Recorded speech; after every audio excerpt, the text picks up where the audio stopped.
જય હિન્દ ખેડૂત મિત્રો, વિડીયોમાં તમે આઈસર 368 ટ્રેક્ટર જોઈ રહ્યા છો. તે મહેન્દ્રસિંહને વેચવાનું છે. વિડીયોમાં તમે ટ્રેક્ટરની કન્ડિશન જોઈ શકો છો.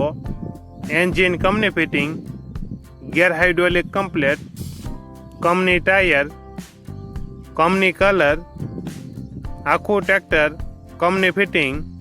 મહેન્દ્રસિંહને ફૂલ જવાબદારી સાથે આઈસર 368 ટ્રેક્ટર વેચવાનું છે.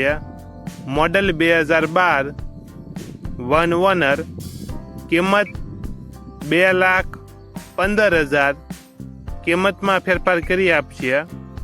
આ ટ્રેક્ટર તમને ક્યાં જોવા મળશે તેની વાત કરવામાં આવે તો જિલ્લો ગીર સોમનાથ, તાલુકો કોડીનાર અને ડોળસા ગામે જોવા મળશે. ટ્રેક્ટરના માલિકનો નંબર નીચે આપેલો છે, ત્યાંથી તમે વધુ માહિતી માટે માલિકનો કોન્ટેક્ટ કરી શકો છો અને તમારા વધુમાં વધુ મિત્રોને વિડીયો શેર કરો.